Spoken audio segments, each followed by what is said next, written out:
Hello, it's Jacob again, and in this video, we'll be beginning our Unit 2, Policy and Market Failures. Now, I'm excited to finally get to some real economics. I believe I told you before that Unit 1 is boring. It's always boring. It's boring for me to teach. It's boring for the students to listen to, but it's necessary foundations. We can't do any of the rest of this work if we don't understand supply and demand. Well, starting from today, you'll find that the course gets a lot harder, and it also gets a lot more interesting as well, because now we'll be talking about how economic theory can be applied to solve actual real problems. You got a few keywords here. I'm not going to be going over these in the videos, but they're there in the PowerPoints, for if you want to study them, kind of steer you towards specific concepts that you need to learn. Okay, so as I said, now that we have our fundamentals, now that we have our basic supply and demand model, and we understand how prices and quantities are determined in a market economy, we'll be able to use our economics tools to analyze the effects of government policies, whether it's a policy that's been implemented or a policy that has been proposed. See, the problem is oftentimes well-intentioned policies can have unintentional consequences that can lower welfare, can harm the economy, can harm people. Never forget, the economy is people. People depend on incomes to buy the necessities of life. And we have a term for these sort of situations: policy failure. But first, we'll revisit shortage and surpluses to see how non-market prices can result in policy failure. What we'll be doing today is essentially our most basic failure, our easiest one to understand, and it builds directly off of the past two topics. So, a price control is a law or regulation limiting the prices that you can set. Now, in a command economy, the government runs all businesses. And there's different types of command economies. See, for most of history, markets always existed.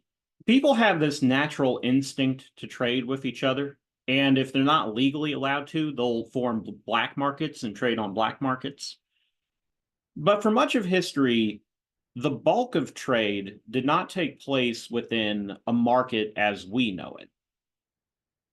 There were different types of economic systems. You would have feudal systems in which a small warrior elite essentially stole from a large population of semi-slaves. Serfs is what they're called. They're not the same as slaves. They're like slaves in that they were essentially forced laborers, but they were unlike slaves in that the worker was not themselves property. They could not be sold away from their home. Instead, they were tied to the land, and then the land was tied to a specific nobleman. There were somewhat more commercial slave-based systems, such as what the classical Mediterranean ran on with the Roman Empire, with Greek civilization, and which later saw essentially a sort of revival with the antebellum South and the Confederacy. There were subsistence-based societies. There were hunter-gatherer societies. In general, though, most of these societies were not based on capitalist principles. You didn't have people freely wheeling and dealing.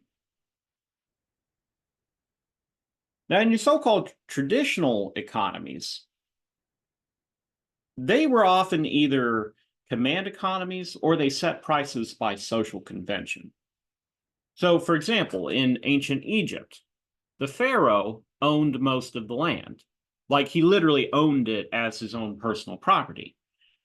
And so if one man most of the country, they were effectively dictator, not just in a political sense, but in that their will would have determined the production and distribution of most, if not all, resources. In the Inca Empire, they had a very similar society. As far as I'm aware, they were the only civilization that did not use currency at all. Uh, but they had systems of warehouses and tributes. The great Inca, the emperor, would determine what villages were responsible for producing. He would confiscate it, tax it, store it in warehouses. And other than that, villages were expected to be self-sufficient. And in medieval Europe, they had a system that was like a market in that people were largely responsible for producing their own goods, but they were not able to determine their own prices because Catholic social theory held that there were so-called just prices. You did not have the right to seek to make a profit. You did not have the right to run your business the way you wanted. Instead, everyone had a proper place in society, and the correct price was the price that would enable a worker to have the living standard that was expected of their class. You get different flavors of traditional economy, but in all cases, this is how most of the world operated for most of history. Either the great emperor is telling you what to do, or the church is telling you what to do. Now, in the modern day, we often associate command economies with communism.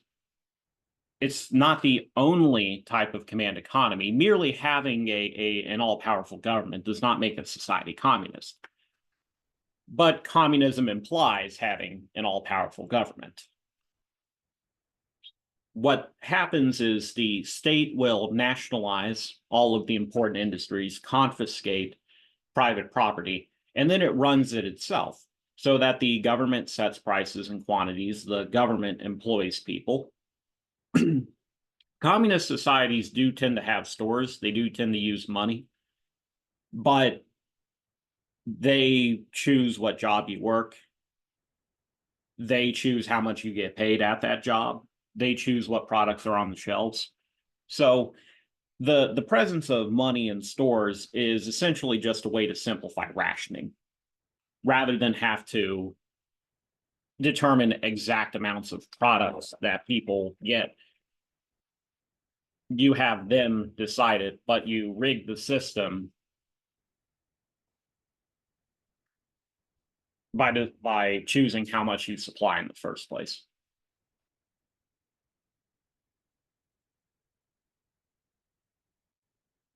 Now, market economies like ours also often control prices. They just don't do it directly. See, it's rare for a market economy to have a legally set price. But what they'll do is they'll set a maximum price or a minimum price. They'll give you a range within you're allowed to operate. So it's not a pure free market, but within this range, it operates as a free market. And we call these maximum prices price ceilings. And we call these minimum prices price floors. And they're very common. And some examples of price ceilings would include things like rent control. In many cities, especially big northern cities, you're not allowed to charge any amount of rent you want. There's a maximum level of rent that landlords can't exceed. Or for a lot of pharmaceutical drugs, they'll put a price ceiling on it. You have a medicine that people cannot survive without, and so you limit just how high that can go. And price gouging laws are also price ceilings, except they're situational. You're not allowed to go above this certain amount if it's a disaster, as you would see with things like emergency supplies during, say, a hurricane in the Gulf. And these price floors, well, they might sound kind of heinous. The idea that we're actually going to set a minimum price. The government is going to require things be more expensive, but they exist too.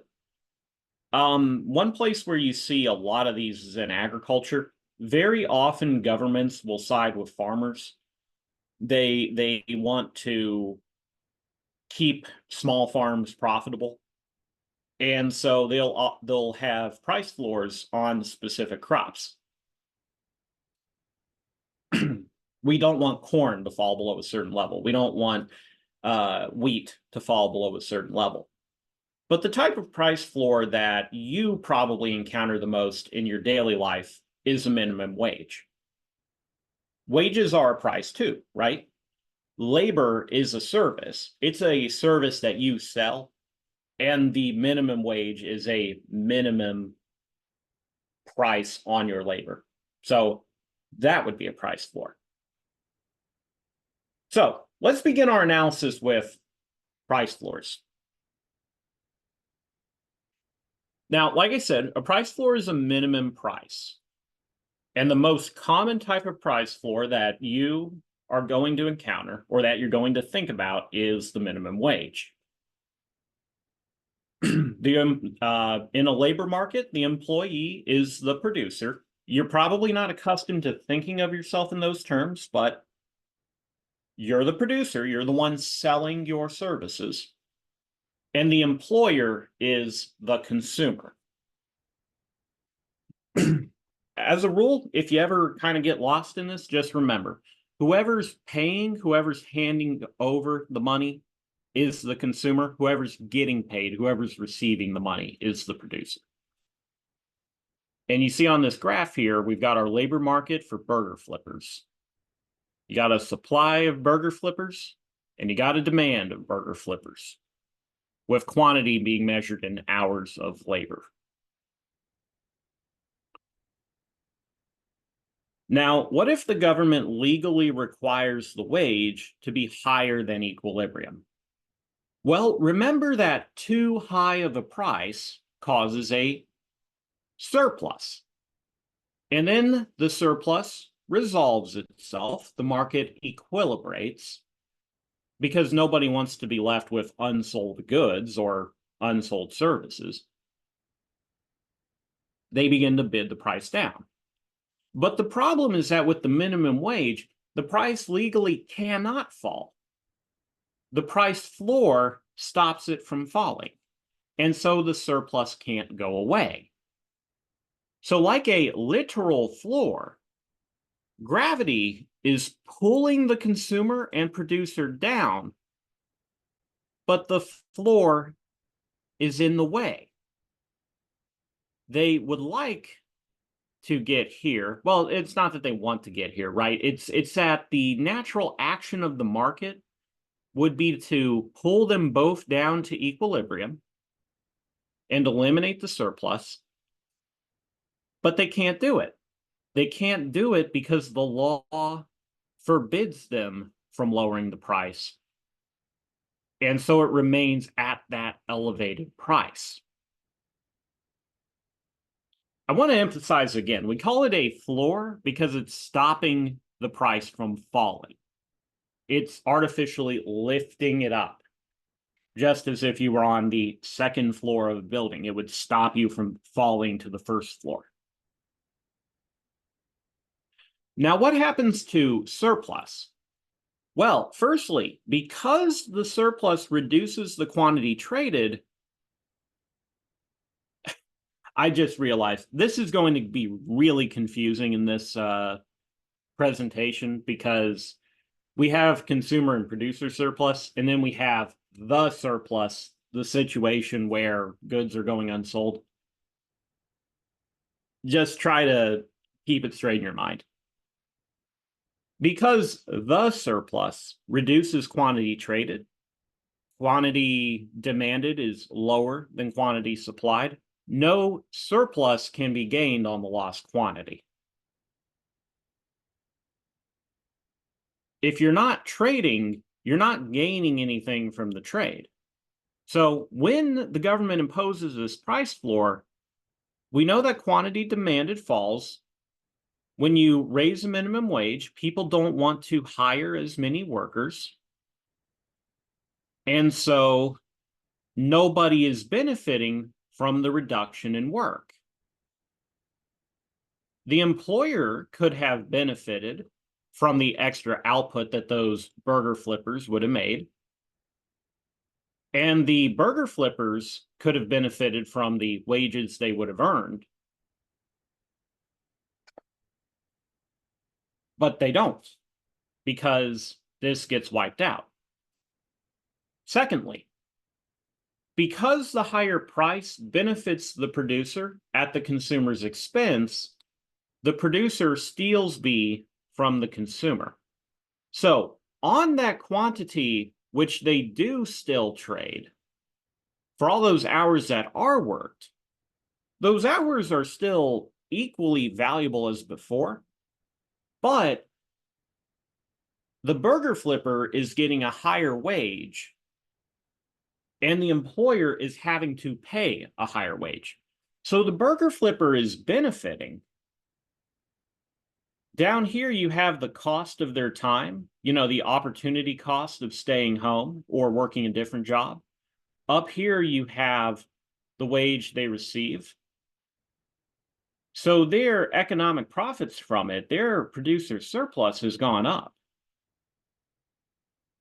But for the employer, they're not making additional profits from this. They're not getting additional benefits.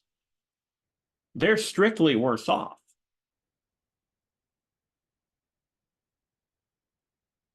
So we can say that the price floor has two effects.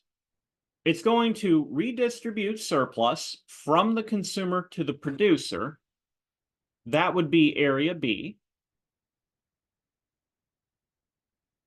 Notice how that flips sides. And it's going to destroy surplus for both. It's going to destroy C. The consumer no longer gets that. And it's going to destroy E. The producer no longer gets that. Now, since the consumer only loses, they lose B and C, but they don't gain anything, they are always going to be worse off.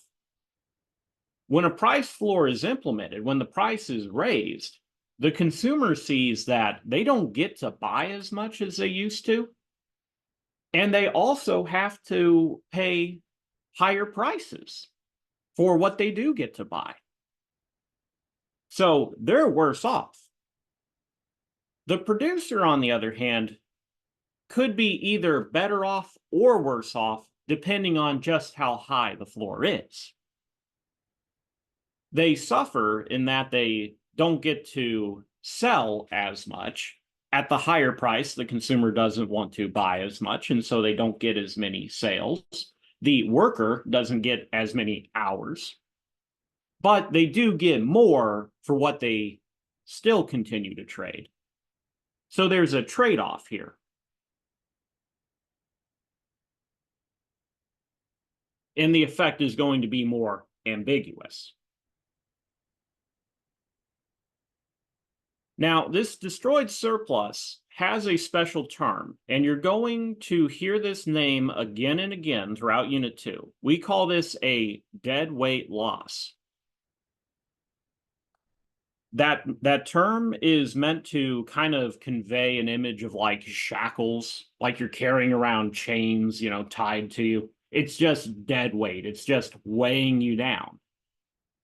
Because it's losses that don't benefit anybody.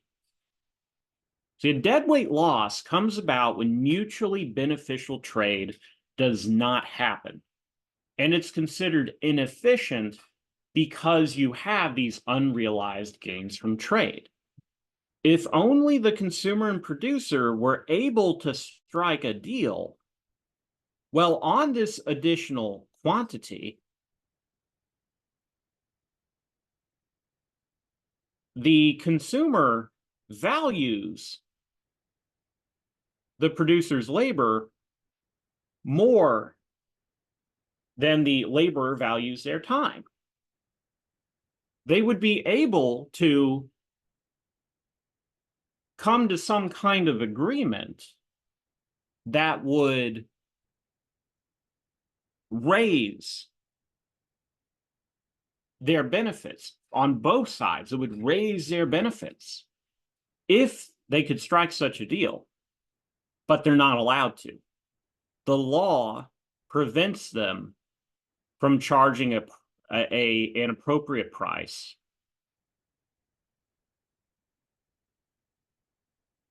Even though there's no real world obstacle in the way to doing it. And so the outcome is inefficient. The quantity could be higher, and at a higher quantity, there would be more benefits. Both the consumer and the producer could benefit, yet that's not able to happen.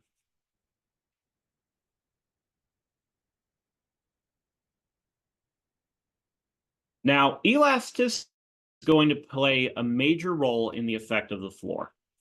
So remember that the higher elasticity is, the more the quantity demanded will fall or the quantity supplied will rise when the price rises.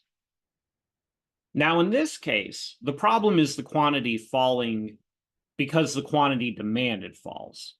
And so the higher the elasticity of demand is going to be, the lower the quantity traded will be from the floor. And so the worse the deadweight loss will be. The deadweight loss was the surplus lost because the quantity fell. So the more the quantity falls, the more destructive the policy is. And you can see that in these graphs. In a relatively inelastic market, well, firstly, in a relatively inelastic market, there's not that much surplus to begin with, but we're more concerned with the overall size of the triangle, not so much the proportion. In the relatively inelastic market, you see that the quantity doesn't actually change much.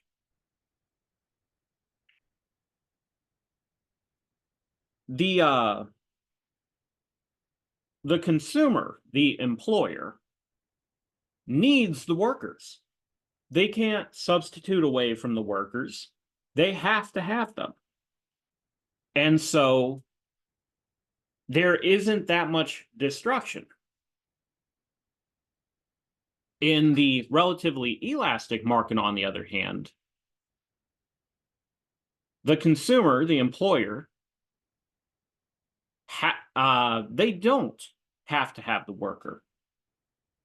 But because they don't have to have the worker as much,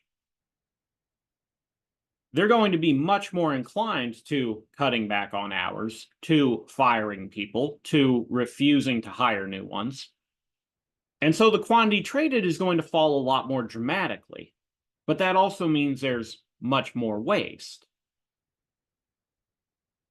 One way you might think of this, to stay consistent with our minimum wage theme, one way you might think of this is that in the relatively inelastic market, that might describe some kind of workplace where people are absolutely essential and you cannot do without them. So, some sort of service might be like that. I could easily imagine a place like, say, a corporate barbershop like Great Clips working that way. They can't exactly automate a haircut. And so if a minimum wage were placed on barbers, you would expect it to have less of an impact on unemployment. The place needs barbers. They can't really do without them. And so the company is going to have to suck it up for the most part. Oh, yeah, they might scale back a bit, but by and large, it'll translate into higher wages. The unemployment is not going to be that significant. On the other hand, a very elastic demand would look like a workplace where it's easy to replace people with machines. Something like a modern factory would work that way. You've probably heard the expression button factory. to describe a workplace where the worker just presses a button. It's all so automated that they essentially just babysit the machine. Well, if you have an industry that could be turned into a button factory, I mean, machines are expensive, right? It's very expensive to build such a facility. But if you were to put a noticeable minimum wage on factory labor like that, it could make a lot more sense to automate the workplace. And thus you would get much higher unemployment.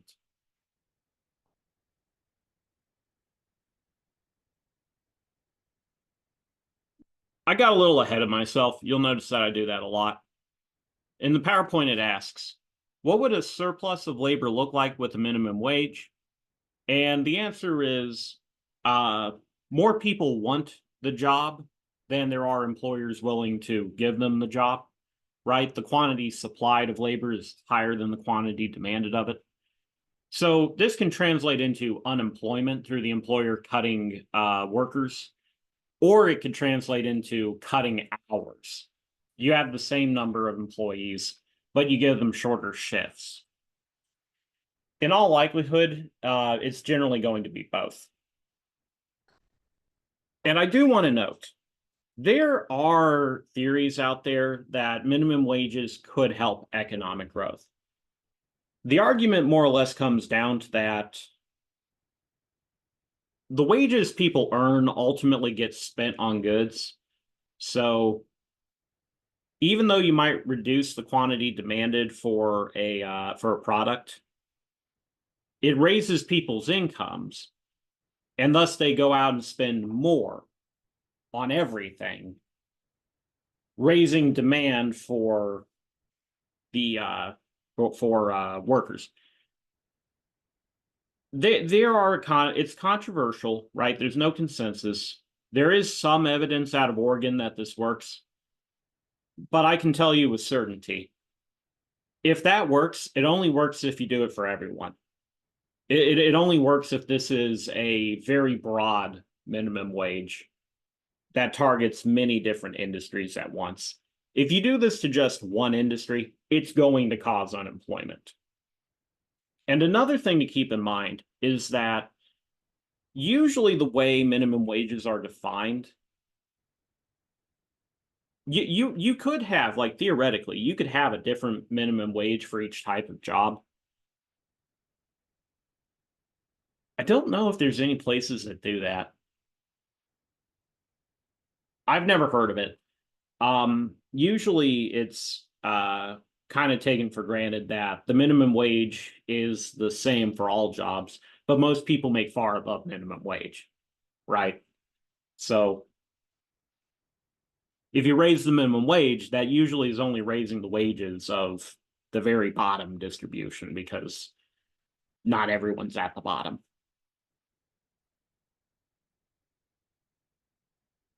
Now, let's move on to price ceilings. So price ceilings are, as we said, maximum prices. And a particularly common type of price ceiling is rent control. This especially is very relevant today with inflation. And we'll talk about inflation later in the course. But, one of the biggest expenses for most people is rent and housing, mortgages. So it's a very common, very politically popular issue. People want limits put on how much rent you can charge. So let's see what would happen if you did that. What if you legally required the price to be lower? Now, you may remember, hopefully you remember, from the equilibrium lecture. If you lower the price, you wind up with a shortage. As you lower the price, the quantity supplied falls and the quantity demanded rises. People want to buy more than the producers want to make. You get a shortage. And normally that shortage would then resolve itself. The market would equilibrate. But like with the price floor, the price ceiling prevents it from doing that. The natural pressure is for prices to rise, for the consumer and producer to approach the equilibrium. But the ceiling is getting in the way.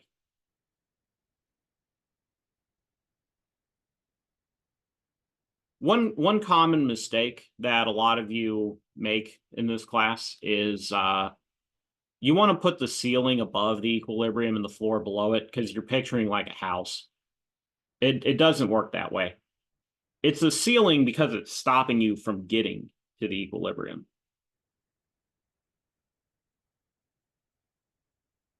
Well, remember,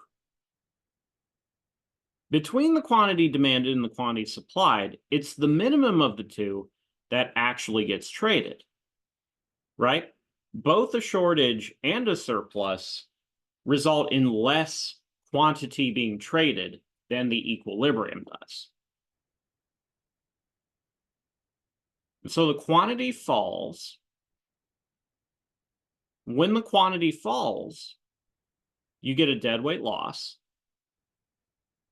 And because the price has fallen, the consumer benefits at the expense of the producer.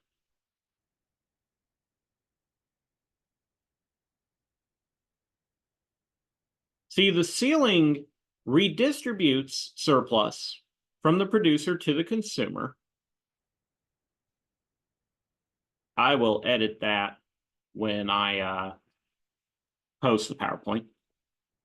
The ceiling redistributes surplus from the producer to the consumer, and it destroys surplus by creating a deadweight loss. So neither side is benefiting from the trade that doesn't happen.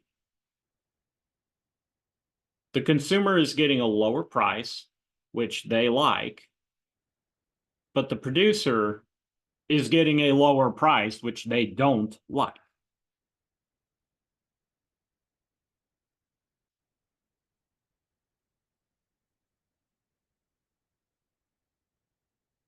That both of them, they're worse off for this. The consumer gains something, but only at the producer's expense. And thus we can say the producer is always worse off, but the consumer may or may not be better off. Now, even if the supply is fairly inelastic, producers can still find ways to respond. So one way would be to sell lower quality goods or services. Essentially, really what this comes down to is it comes down to how you define the good, right? I told you that we could be more or less specific. Now, if you're talking about a category that's very broad, like housing, well, that's going to be pretty dang inelastic, right? The demand's going to be very inelastic, and the supply is going to be very inelastic. You won't expect there to be much deadweight loss. And because of that, you would expect it to mostly benefit the tenant. So if you were naive, if you just looked at it as, oh, well, quantity supplied can't really fall much. It's a house, right? How are they going to take an apartment building? How are they going to take a house or a dormitory or whatever place it is? How are they just going to turn that into a different business? It can be done. Recently, Newry Mill reopened. Yeah, over in Newry, they had this old cotton mill. It was laying derelict. And like a lot of places in South Carolina, they turned it into some higher tier apartment buildings. Well, in theory, you could turn it back into a cotton mill. Most places, that's not going to work, right? But one way of looking at this is, well, maybe you're defining the class of good too broadly. Because not all apartments are made equally, are they? There's well-furnished, well-maintained, well-protected apartments, and then there are slums. See, a well-maintained, well-protected, by that I mean like security guards, well-furnished apartment costs more money.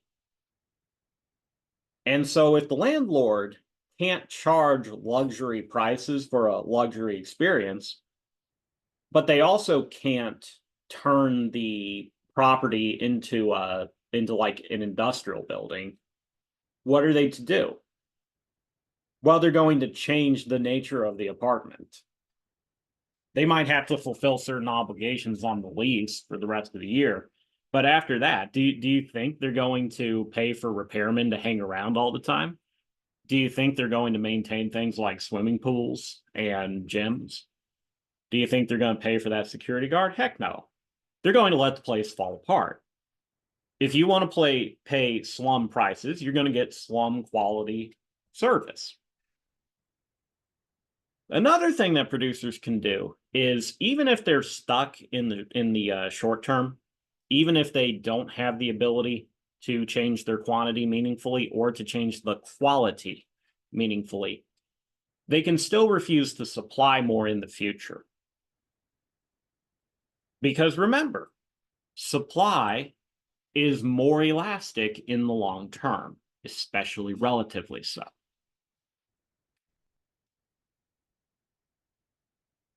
If you're a landlord and a very harsh rent control has been put in place,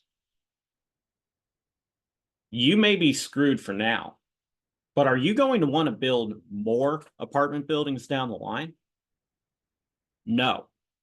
You are not going to want to build more apartment buildings when you can't even make a profit on the ones you already have, knowing that the government is going to artificially lower your rent.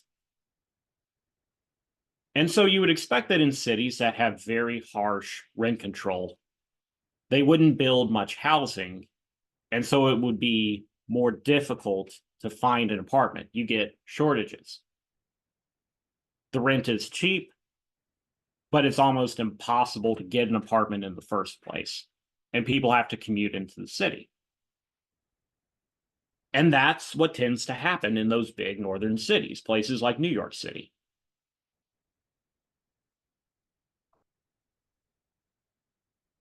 Well, here's another option of how a landlord can respond to the rent control. Burn the complex down and collect the insurance money. Salt the earth and leave nothing behind. That's not a picture of that's a picture of this apartment complex fire in Australia, but this sort of thing has happened before. In the past, New York City had such strict rent controls that a lot of landlords were so desperate to get out of that business that they just resorted to arson. It was more valuable at that point to burn the place down, assuming they didn't get caught, and then sell the land to develop into some other kind of business, a more profitable one. People don't always respond to policies in the way you want.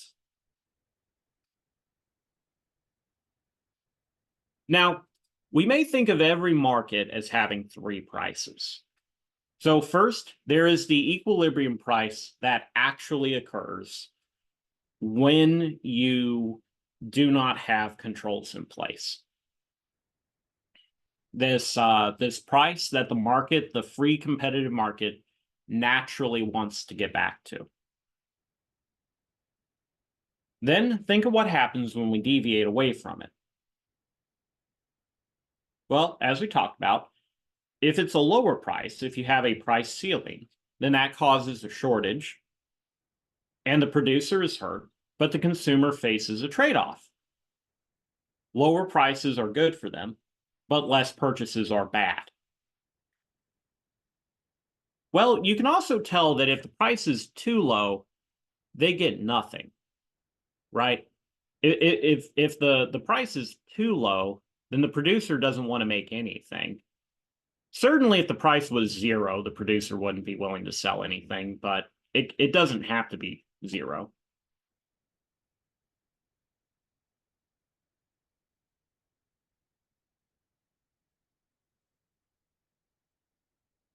Sorry. So we know that raising the price could only make the consumer worse off. We know that if you make the price too low, they get nothing. And so this tells us that the best price for the consumer, or the consumer optimal price, has to be less than or equal to the equilibrium price. If we raise it, they're worse off. There is a minimum that the price can fall. If it were way too low, then they'd get nothing. So somewhere in between would be the best price for them. For now, we'll call this the monopsony price. A monopsony is when you only have one consumer. When we get to competition, we'll talk about that. But essentially, it's the price that if you were the only buyer and you had all the power, you had the ability to dictate what price you want. If you had a monopsony, that's the one you would implement. Then let's talk about a higher price, a price floor. Well, we know that price floors cause surpluses, unsold goods, and they can only hurt the consumer, but the producer gets a trade-off between a higher price, which they like, and less sales, which they don't like. And likewise, if you were to raise the quantity too high, the consumer doesn't want to buy anything, so the producer gets no sales, so the producer's worse off.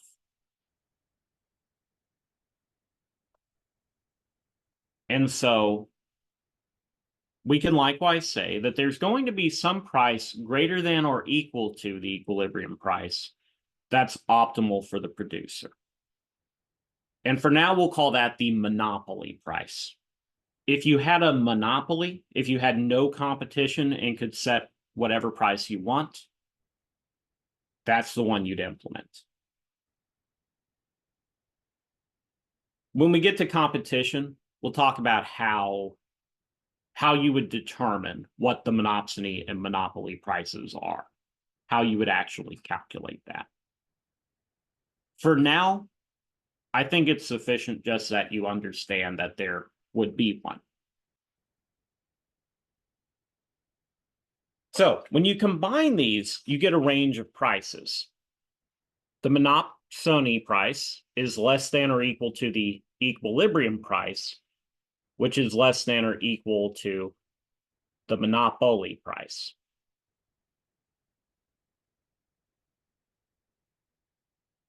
So think of it as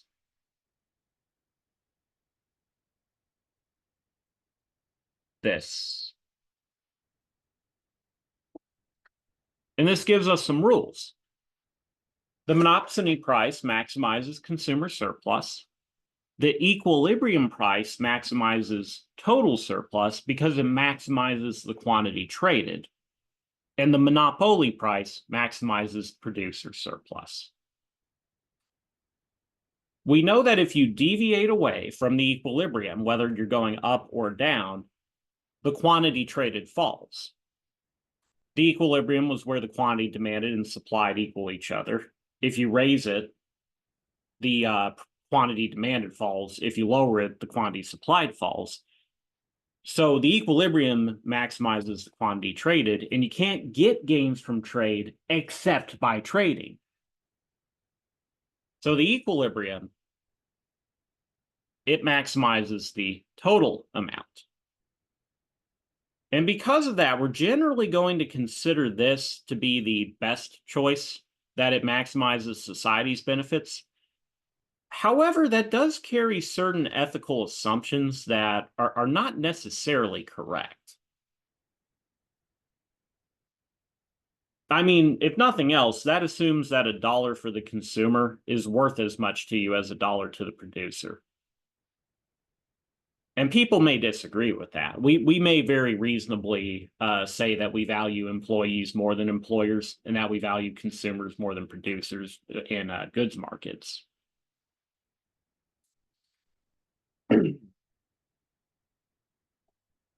But there are other reasons to suppose that maximizing the size of the market is still a desirable goal in and of itself. I might provide you some additional materials explaining why.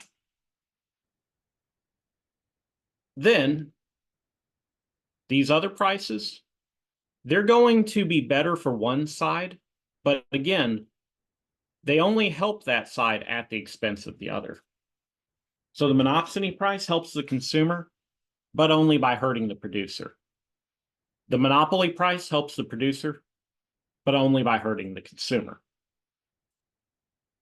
Then, within this range, within this area, raising a price floor benefits the producer because it gets you closer to the monopoly price, and lowering a price ceiling benefits the consumer because it gets you closer to the monopsony price.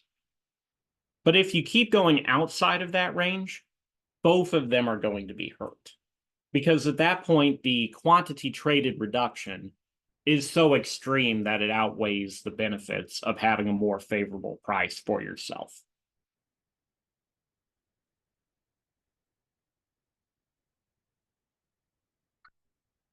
Most of the time in this course, if we're talking about this, we're going to assume that we're talking about being within this range.